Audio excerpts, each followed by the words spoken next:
We're gonna do a test. And I hope you are not mad at me. We're gonna do a test. I usually watch videos. Sometimes I watch them in 2x speed. In Okay. the dark, never-ceasing war that is the future, humans have risen to control and maintain a galaxy-spanning empire whose official title is the Imperium of Mankind. Okay. The Imperium is the largest and most powerful political entity in the galaxy. It has been established for a period of some 10,000 years up to its present date in the age of Warhammer 40k, our suicide pact, or an old one. Rather, something in between. It's fair to say that in any ancient history, Like a nothing is demigod? quite as it's written, and that some reading between the lines If the video's too fast for you or weird or you just, don't like this type of video, I'm going to ask you, click off right now. Just in case. If it's too fast to understand, I just want to be, respectful in that part. Before I continue on to the video, let me say this. Welcome back, ladies and gentlemen. Sending out a lot of love. I hope everything is going well for you.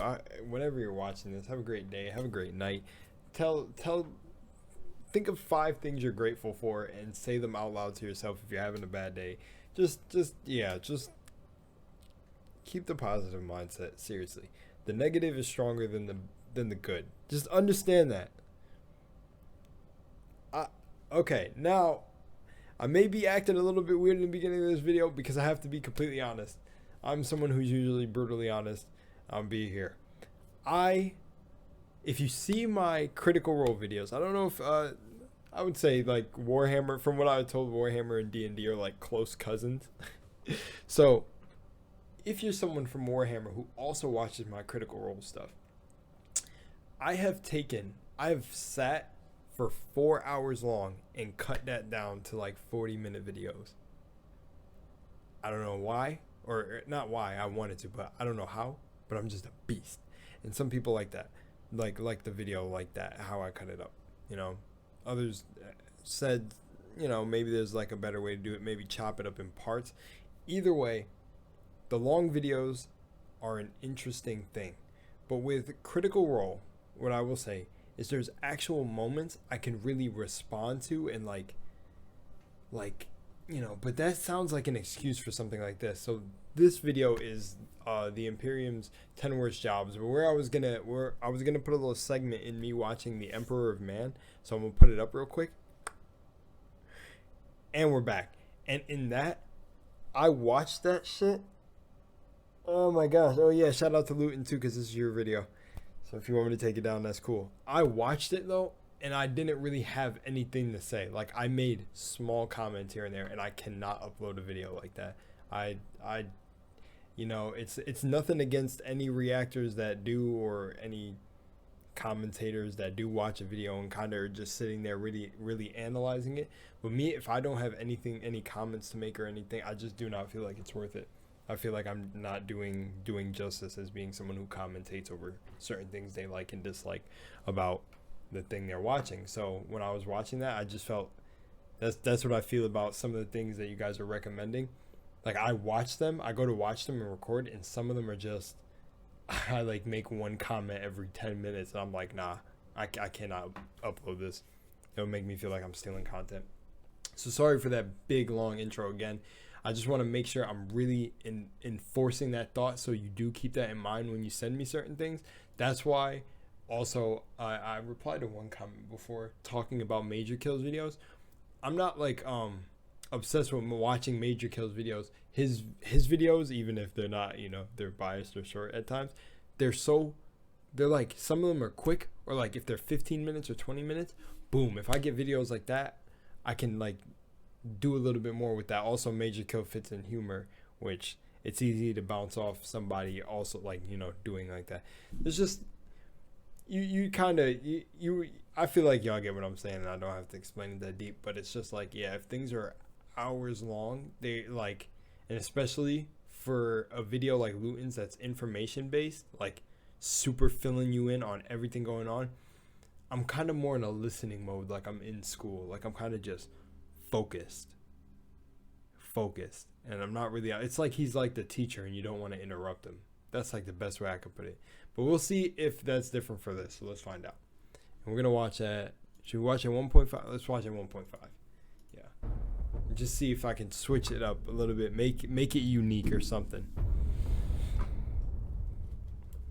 Damn, that was a lot.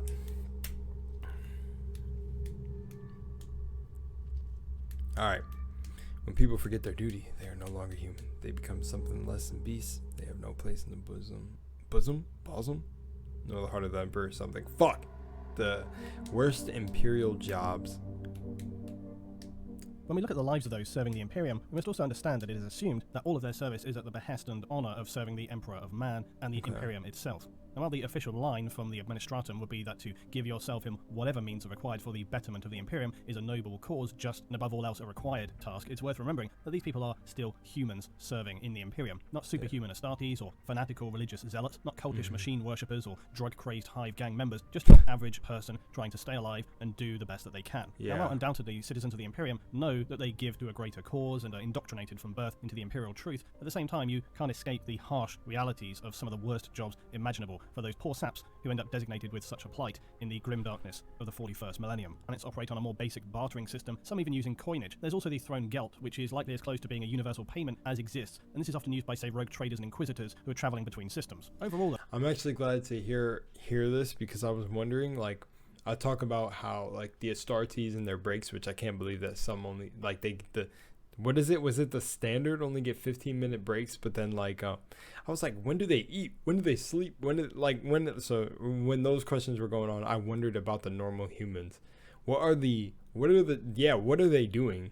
And then that's crazy that he says there's not really like a currency established and all this. So here we go to find out. So I'm like, all right. Finally, there's no unified economic system. It's all based on tithes and requirements for the Imperium's needs. It's all fairly inconsistent. While some jobs are paid and unpaid, it's often unlikely that you're going to have a literal choice in what your assigned lot in life is. People aren't going to be going out to school and then choosing a vocation, although obviously for some jobs, some roles, some level of moderate education is required so that you can best interact with the materials and data slates that you're having to handle. But you as an individual are an unimportant speck in the grand scheme of the Imperium, and you will do what is required of you, because that is your reality. Moreover, most of the Imperium trades in commodities. This can be raw materials, military hardware, and very often humans. So more than likely you are an asset and will be utilized however the Imperium sees it. The best way to visualize currency in the Imperium is that it's all system specific for the most part, and within a hive, for one, you are likely never going to leave, and so its credit system would be very specific to that location. There's no need for it to exist outside of that. Think of it like company money. You get paid by the person you're working for, who then also happens to simultaneously produce all of your other requirements. So you then are being paid by and paying back into that same company. It's a good way to basically regulate what the citizenry are using and ensure that everybody gets their fair or perhaps basic requirement share of things. Now you think you've got a worse 40k job in mind? Well, throw it down in the comments and maybe I'll include it in part 2 of this if I do a follow-up. And if you guys enjoy this and we open it up to even some more loose speculation for different parameters and different aspects of Warhammer 40,000, this could become an ongoing accompanying series. So now in no actual order of horror, to begin with, servitors. Now for reasons we won't get into here, I knew it! Oh Imperium, my gosh! Oh, it's not an AI. Wait, this is an AI, not a servitor? Artificial intelligence is aggressively outlawed. So instead, the ever-ingenious humanity of the future has found a fantastic solution to get around this problem, because we are, after all, always such great problem solvers. The solution? Well, as is always the case, there is a plentiful supply of human plebs, criminals, and general undesirables. So how about we part lobotomize them? Hopefully they get the gift of being mind-wiped, and then fuse what's left of their... Oh, it is the servitors. Yeah, this is fucking horrible. I heard it was... Oh, well, you guys told me it was mostly criminals, so...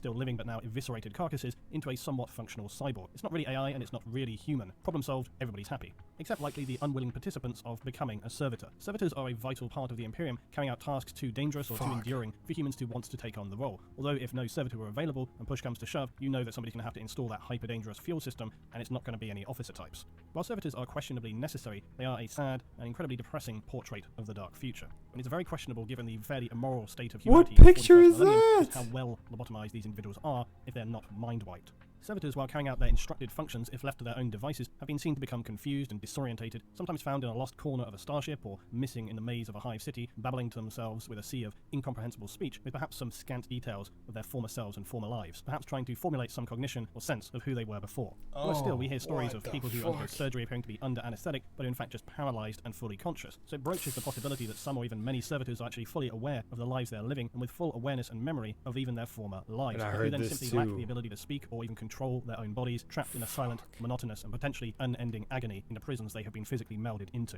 one of probably the most common and unpleasant tasks to partake in within the Imperium would be working in its vast factories. Now, planets with hive cities will usually be spattered with important resources, and their factories will then churn out any number of processed materials necessary for the functioning of their hive and or required by order of the Imperium off-world. The administrators and governors will not care how these orders are fulfilled, only that they are completed on time as required. This subsequently means the conditions for workers are just about as awful as you could imagine. Toxic, acrid air, long 20-hour shifts, token pay, and squalid, cramped living conditions. Still, for most people at this level of society, it's probably the best they could hope for. Upward mobility is not a thing, and the better than being fucking turned into a servitor. Oh man, now that I know that servitors are not just criminals, who is the unlucky chap that's fucking gets put into like lobotomy? No, only other option being to slip into vagrancy and an underhive of horrors. Even then, this is a class of citizen who no one will blink an eye if somebody goes missing for whatever horrible reason, and still grinding day after day in a factory of hot, dangerous, and likely condemning you to a slow, agonizing death as your body is ravaged by fulfilling your work quota, coupled with the slow poisoning it receives every day, is hardly an appealing alternative, but it's the best that many can hope for. An Imperial Guardsman. Now, while a Guardsman is... Actually, never mind. So far, the jobs in the list, when he got to that, I would take a guardsman. Obviously an honourable and respected role for those in the Imperium, because frankly anybody forced to face down a 40-foot high lumbering alien killing machine who will in all likelihood either cleave you in two, strip the skin from your body leaving you running around screaming like a skinned animal, or just bludgeon you to a pulp, or maybe bombard you with projectiles from oh my gosh, when he's fucking the Tyrannus, when he's fucking describing it, I'm like, never mind, I'd go back. Oh my gosh. Oh my gosh. I was just trying to make a good comment and talk about if I was in this universe, I would want to be one of these. But nothing fucking seems pleasant. Deserves a reasonable level of respect. I mean, nothing's supposed to be pleasant. As with many military roles in the Imperium, guardsmen serve with a duality of horrific warfare experience coupled with unceasing immortal honor. Because of the extreme casualty rates, most guardsmen are equipped with simply a lasgun, because why give them more than that when they're not going to be around to use it? A lasgun being a weapon often referred to as a flashlight because of its extremely poor effectiveness against the severe threats faced by the Imperium. Other heavy weaponry for its soldiers are available, as well as some devastatingly powerful tanks, ordnance, and air support. So they literally are cannon fodder. You get the lasgun. While Imperial propaganda will tell the glory of serving in the Imperium, the reality is fairly disconnected from this stirring and glorifying rhetoric. The phrase battle of attrition comes quickly to mind for many guardsmen who will not receive much if any personal body armor, unlike their superhuman Astartes saviors. Nope, you're going into battle with the shirt on your back, and as an individual, no one is going to be stopping to help you when you lose a limb or worse. And the word expendable will be very much on your commander's lips. Now, if it isn't bad enough that you're facing a nightmarish host of Xenos, your commissar will be standing right behind you, ready to kill you or your newfound friends on the slightest hint of your hesitation, or perhaps simply to just motivate those around you. Once you have qualified for a specialist division or an elite force within the Guard, you're more than likely going to become Operation Human Shield. And if by some miracle you manage to survive the horrific conditions of battling alien horrors with little more than a gun that shoots light, having watched many around you die in the most unbearable of circumstances... Okay, wait, no. Is this Catachan?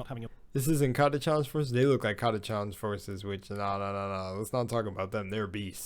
They take down Astartes. Body be completely broken. There's nothing to say that an orbiting Astartes or Inquisition may not simply decide that things are not going quite as well as they'd expected, and decide that in fact an orbital bombardment might best serve the fast resolution of the situation. And your service is appreciated, Guardsmen. If you feel like you're having a bad day and want to voice your concerns to those around you, you're it's dead. not advisable. Commissars will be standing by to silence you for potentially damaging unit morale. But like so many aspects of the Imperium, the most hollow element is the fact that in serving your family, your planet, and your Imperium, you will not be remembered, and will be 100% left behind if the situation warrants it. You will not be receiving a flashy service or your family informed of your demise. You are but one of millions upon millions of soldiers. While some planets are focused around specialist skills and military training, many more are unwitting or even unwillingly drafted. You will not receive special genetic engineering. You get your gun, your orders, and a direction to advance. Now get on with it, Guardsmen, before your own officer shoots you for failure to follow command. Exactly, yeah. Next in direct contrast is the dull monotony of bureaucracy. The you are the grease and oil in the machine as an administrative scribe. While many lives in the Imperium are pain-ridden and lives of frustrating physical agony, there is an argument to be made that endless perpetual administration is equally unbearable. The role of an administrator or an administrative scribe is to perpetually carry out tasks that must seem simply entirely pointless in the grand scheme of things. Your daily tasks lost amid a vast ocean of information. Your whole being lost in reams and reams of paper trails, and even the purpose and intent of your tasks are potentially lost to meaning, or possibly even no longer required, having been long forgotten about.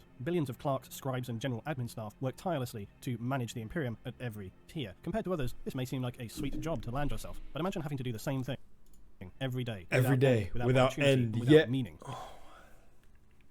Why does it seem like most of these fucking jobs exist to be just suffering to make the universe look even darker? It seems like with all the war and shit that goes on in this motherfucker that there's no need to even like have like anybody who knows how to even prepare food. What? This shit is so crazy. Like there's just no reason to do anything in here but fight. In many respects, it's Like I'm like not even gonna lie, you might as well be a guardsman over fucking a fucking servitor man and be in the manufactorum. No. closest thing to hell for many. Or Pointless tasks maybe with no thanks or appreciation, no sense of really contributing anything to the greater whole, cold, harsh working conditions, still subject to the same brutal rules and regulations that dictate all Imperial life, indeed the very nature of the complex bureaucracy that is strictly enforced and allows little room for error. Regulations, forms, protocols, and process is your life. Worse perhaps is to live a life of blind ignorance of the goings-on beyond the walls and confines of your endless daily data processing. Many administrative positions are considered hereditary as well, so you'll be committed to a life of permanent placement facing logic engines and cogitator workstations. For an administratum scribe working in their specific sub-departments, all must be recorded, catalogued, completed in quadruplet, processed, and then as long as centuries later, finally archived. The whole process is grindingly slow and dull beyond the strongest possible interpretation of the word. And as a final insult, you must fulfill your role accurately and efficiently for the entirety of your servitude. Failure to do so risks intervention by the Inquisition. Administrative departments who have failed to maintain an acceptable level of efficiency, or worse, make a catalogue of errors, may be subject to mass summary executions by Inquisitors for crimes against the Imperium. As a simple cog in a machine, you could also unknowingly participate in a scheme of upward conspiracy and corruption and be judged for this without even having been aware of doing so. A thankless, soul-destroying job, but you'll likely never see anything beyond the incarcerated walls of your administrative vault sector. Now, the human batteries, otherwise known as psychers, used to fill the Emperor atop of his golden throne. Unsanctioned psychers are continually hunted by the Imperium, and when discovered, they will likely be transported off-world to return to Terra in what are referred to as the much-feared Black Ships. As an unsanctioned psyker, you'll be assigned to one of two roles for the Imperium: training to a full operating psyker or a psychic human battery to fuel the Emperor and the Astronomican's daily required injection of psychic power. Unsanctioned psykers represent a great threat to populations as they run the risk of unwittingly becoming a portal for demonic incursion. And those imprisoned within its cavernous, permanently dark, freezing cold holds on the journey back to Terra, with thousands of other unfortunate members being probably the most harrowing part of the ordeal, as these untrained psykers will expel their panicked and fraught emotions all around them. As such, only the most mentally strong Sisters of Silence will crew these vessels just to be able to withstand the constantly soul-numbing despair of the incarcerated amateur psykers. For the majority of these poor souls, upon reaching Terra itself, their fate will be psychic disintegration, as they're consumed by the Emperor and the Astronomican, their very mind, soul, and body being psychic disintegration? Consumed in agonizing psychic fire, and their bodies and brains are burned to ashes. But it does keep the Imperium's lighthouse lit for another day at least. What is this? Is the Imperial, like, is the Emperor the fucking, like, literal, like, the relinking of the fire? Like, we're fucking feeding souls to the bonfire? Like, he's the fucking character you play, and just every creature you kill and give souls, we're feeding him souls so you can keep the fire. Like, that's what it makes me think about, like some sort of Dark Souls thing. An unpleasant but perhaps at least highly appreciated task to carry out in your service for the Imperium is that of refueling a Starship warp drive. And this has scant documentation on who specifically carries out this role, but it is described as being similar to a funeral procession. Those chosen to carry out the task will begin by leaving an airlock across the service deck of a ship, wearing robes of grey metallic thread connected up with valves of long cabling, all wearing thick lead gloves as they carry their heavy metal caskets upon their shoulders.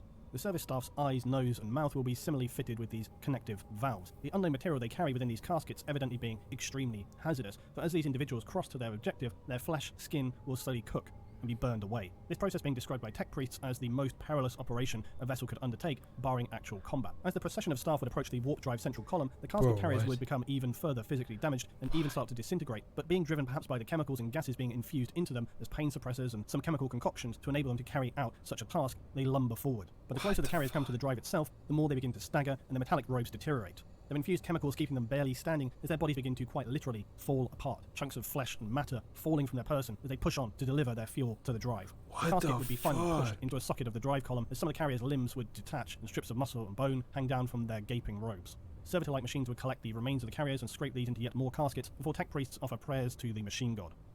With the last great effort, the final casket bearers would load their fuel into the drive before the doors would rapidly shut. The robed shells would now be retracted to the entry point, and the ship's captain might be heard to utter, "Emperor, preserve us," before finally turning away from the harrowing scene playing out on the engineering deck of their starship. Imagine life in something like the 13th century, essentially the Middle Ages, where anything like 90% of the population spend all of their time every day working on the land. Please be something this good. Is life on a feudal world. There are a few citizens with specific jobs working stone and metals, but your average person's life is doomed to endless hard labour. This physically destroying job is carried out from dawn to dusk, year-round, with the populace likely surviving on a meagre supply of its own productivity. A high mortality rate of disease and infection, industrial accidents with primitive machinery or domestic complications, like no medicines to prevent women from dying in childbirth, this all in and of itself sounds hard enough of a life, but imagine, if you will, the job of a feudal gong farmer. Now what is this scintillating job? Well, it's collecting the mess of medieval latrines and cesspits, bringing it manually outside of a city or a town to be used as fertilizer for farming. You do get the privilege of searching through the waste if you choose to find any valuables, and by the way, you also have to work only during the night. night. And here's hoping you don't pass out from the fumes you're inhaling and potentially drown in the stuff you're having to rain out every night. And for those on a feudal world, to top it off, an Imperial administrator will be watching from an orbital platform, and that's about all the defenses your planet has. So let's hope no blood-crazed orcs, hungry tyrannids, or immoral demons come wandering by. Yeah. If you thought working a feudal planet or in a factory for material processing in a hive was bad, don't be so ungrateful. All of this shit is bad compared to those poor souls working in agri-processing. While this is going to vary from hive planet to planet, some of the worst of this is processing what's referred to as corpse starch and ration biscuits, both unpleasant in their own way. As populations for the massive ecologies known as hive cities become quite simply ridiculous, housing anything between 10 and 100 billion citizens, the need for sustenance is obviously difficult to provide for. And while you may be lucky enough to save up your credits and purchase a delicious chunk of rat meat, you're more than likely going to be enjoying some delicious ration bars or corpse starch. But how do workers produce such luxuries? Well, ration bars are best described as horribly greasy, generally unpopular, shockingly, and are biscuit bars to feed workers, serfs, and military forces. They're manufactured by harvesting bio-rich matter from ocean planets and worlds with seas, which then provides a protein-rich gruel. That sounds actually better than corpse bars. Of citizens, so it must be instead fed to larvae of the Orochian bilefly. And when these larvae reach an optimal stage in their life cycle, when they're plump enough, the larvae are going to be pulped by workers and compressed down into the hard-to-stomach biscuit ration bars. The agri-workers doing this process will work in huge air-sealed pens that produce these plump fat larvae. If you're working in one of these places, then things are not going to be going well for you, and you're probably quite low down in your hive city, as the stench and endless droning vibrations and material mechanical sounds of the bileflies is not one that many would choose to live with. Still though, it could be worse. You could be producing corpse starch, which is about as appealing as it sounds. This material is bland, filling, and relatively nutritious because it's basically reconstituted biomatter mixed with animals, plants, discarded organics, and of course rumoured to include human corpses as well. Yep, I knew it. I mean, yeah, it's in the name. I'd rather go with the other one. Utterly frowned upon by various administrative departments of the Imperium, it's one of those things that a planetary governor is going to either sweep under the rug, play down, or full-on cover up. It's never out and out a disclosed ingredient, but highly suspected that one way the population are able to be adequately fed is the mechanical reclamation of human biomatter, albeit then diluted by various other organic materials. It's like so many things in the Imperium, on the borderline of being acceptable. And when faced with limited options for feeding your population, the alternative being violent food riots, then it becomes a necessary evil. Pity though the workers who have to work in the stinking immoral environment where you must process endless stinking vats of biomatter, perhaps seeing some things that are going to be difficult to forget. These fucking images that he's putting up do not add to, oh my god, they add to the fucking worst. The worst. It's like, this is the worst. This is legit the worst fucking universe. Yeah, no Warhammer fan wants to be in this shit. Fuck out of here. Like, yo, like I'm sitting here thinking about the 10 worst jobs and like the video, and I'm just like, yo, you like literally they might as well, if they're gonna have them doing this shit, they might as well have all these humans go towards just like fighting the wars. What is the point of having these fucking jobs? None of these, like, none of the productions of the shit they do. Okay, now I've heard of them, and they're pretty dope. But let's just continue. Like, it just, like, who cares about fucking production in this universe anyways? It seems like these fucking planets get ravaged. Now, I'm yet to cover the assassins of the Imperium, but one aspect in being selected to work as an Imperial assassin is their pre-training. Now, as with most Imperial roles, it's quite unpleasant. I feel like literally most of the jobs, the jobs, like, since they have the freedom to be as grim dark as they want to with this universe, the jobs literally only exist to explain how certain production things get done, or like literally the thing that I was wondering about in the beginning, where it was like, when do they eat, what do they eat, like, I wouldn't say I was wondering about who refuels the ship, but like, yeah, how do the ships get their fuel? How are things like even manufactured and stuff like that? Or yeah, like the librarians, the scribes and stuff. It's literally like they made the jobs in this universe to explain the stuff, how it gets done. How it gets done. But it's a dark ass universe they fucking created, or it was like, I don't know if it was many writers or one person who came up with it, but literally because of how fucked up this universe is, they can go as horrible with the jobs as they can. They were like, you know what, let's just add them in so it makes sense, but it's for Warhammer, so let's just make all these shit sound horrible. I would say like the guardsmen, I wouldn't say these are jobs, like the guardsmen and the Eversor assassins. I would say they're like the forces. They kind of, but specifically the role of the Eversor Temple, which disturbingly leans towards using the youngest recruits as they are less developed and therefore easier to bioadapt later in surgery. To start off with, most recruits will be orphans from a death world, of which there are quite unsurprisingly a plentiful supply in the Imperium. These recruits after some base training will be transported to Terra, but en route they will continue to be trained by a survival of the fittest assessment. These very young recruits will engage in what can best be described as an ongoing battle royale of wills, initiative and resolve. Recruits are required to survive on minimal food, even minimal oxygen, for days on end, as well as continual forced fighting between themselves. This could be armed, unarmed, in near total darkness, or distracting oral and lighting conditions, heat, cold, varying levels of gravity from the thin to the severe. This is much more about them. I did not know they had to do all that shit. It could be anything below 1/10 of the original number of recruits who have survived this harrowing ordeal, or perhaps none at all if their assessors deem them unsatisfactory to requirements. The recruits, though, will then be organised by the temple they are best suited for. Eversor assassin recruits face, though, the further horror of being now forcibly bioengineered. These youngest recruits, who are essentially children, will be turned through this process into unstoppable drug-fueled killing machines. To achieve this, the Medicus adepts will use a range of genetic adaptation, endoskeletal restructuring, bionic implants, and infusions of chemicals to turn the previously human youth into a nightmarish weapon that can barely be controlled by its own leaders. Their cerebral cortex will also be enhanced and the brain fitted with lobo chips. These will amplify the assassin's state of mind to either raging hate, pure determination, or extreme fanatical drive for the love of the Imperium at any cost. This whole process is unpleasant and far from risk-free. Many subjects will die of massive multi-organ collapse as their bodies struggle to handle the severe restructuring. And this is not to mention the inevitable side effects from being turned into a bioenhanced, drug-fueled, borderline if not psychotic killing machine. Past this point, the assassin will continually attempt to balance the complex cocktail of chemicals that's fueling and simultaneously poisoning their system. Finally, at the end of all this, the assassin will be placed in cryosuspension, their bodies so drug-fueled and their own mindset so completely unstable that it's easier than keeping them actively conscious. Before a mission, they're going to be placed into Who the fuck did I watch explain these people before? It seems like Luton is delivering... What? drop pod and then fired down to achieve their task. Becoming an Eversor assassin is likely one of the worst jobs in the Imperium, as your life is nothing but soul-destroying pain and servitude to be stripped of everything you were and used. I don't know who I watched explain them before. Now, penal legions are the dregs of Imperial society, so you can imagine these are some less than capable individuals. These are usually members of the Imperial Guard and PDF who have perhaps not been executed on the spot for their crimes and instead commuted to a life sentence, in the loosest definition of the word. However, a penal legion can be easily made up of murderers, maniacs, thieves, in general criminal elements of society, or just those who were far too incompetent in their duties and have been sentenced to play some more mildly useful role for the Imperium. These legions, though, unfortunately, are basically the waste dump of human society and are forced to wear explosive slave collars that are more about turning the troops into human bombs than a disciplinary incentive. They march in a shambolic way towards their goal, or perhaps run if they're crazed, and then perhaps to just encourage those around them with whatever they're meant to be doing. Maybe a few of them will be blown up and detonated here and there. But is this the job we're talking about? Well, no. In fact, what we're actually sparing a thought toward are those tasked with maintaining control over these plebs. Penal legion overseers essentially have the unfortunate task of herding a bunch of shambolic, potentially murderous and psychopathic cats. Some of the penal legion will relish their role and accept their death, running headlong into the enemy, but others may fall into mental ruin, just falling to the floor, crying, unable to move. Others may try to run away or simply just lash out and kill those standing around them. As frustratingly soul-destroying as such a task is, those commanding a penal legion are usually well-versed in dealing out punishment, cruelty, and incentives to their force, and will lay down brutal levels of discipline. Despite this professionalism, though, it's still likely one of the most frustrating roles to have to command in, with a force who are potentially just as happy killing each other and I mean, as like the fucking penal legion above all these other jobs is the winner right now. As they are the enemy.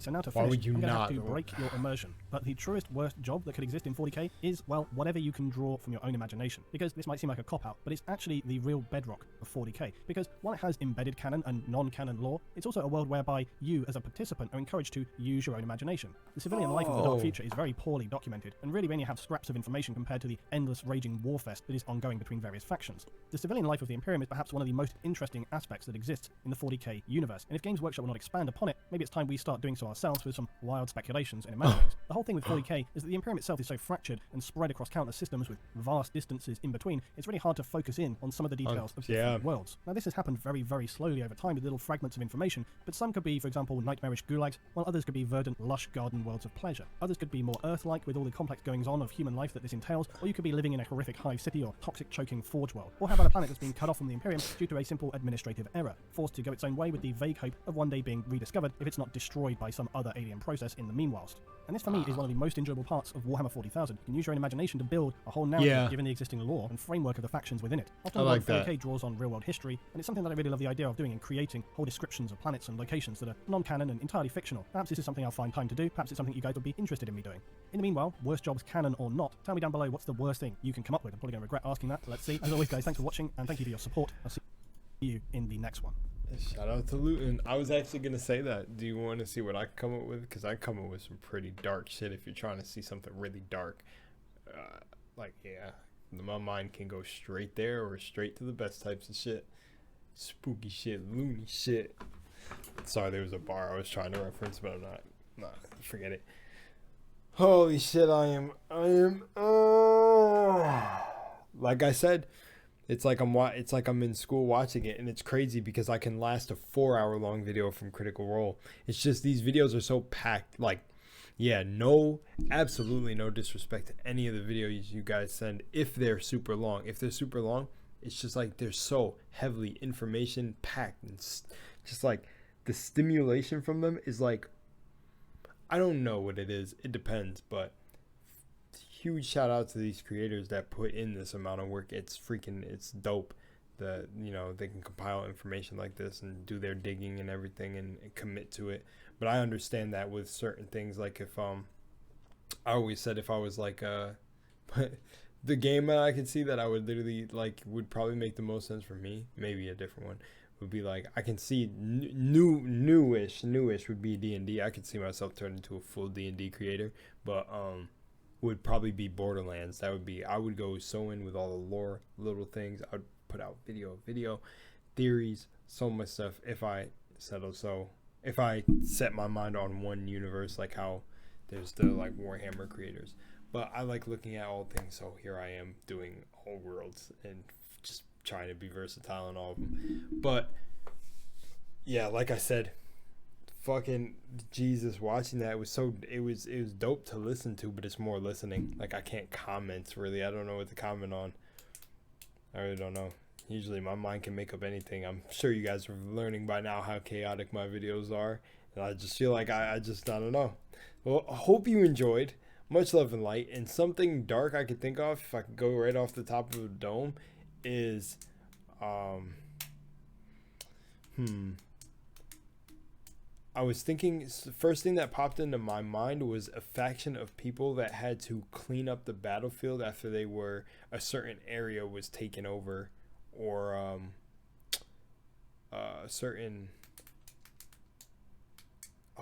I was kind of going in with it in my head as it got to the end, like imagining like cleaners that basically had to go in and clean up universes, or like certain planets that the Imperium of man may have won, or like the Astartes were done going through. But like then the downside of it was like they had a super strict time limit, and like they were killed. I was trying to just think of the most fucked up janitor system. That's what I was thinking. I'm done. I'm out of here. All right, see y'all in the next one. Much love and light. Peace.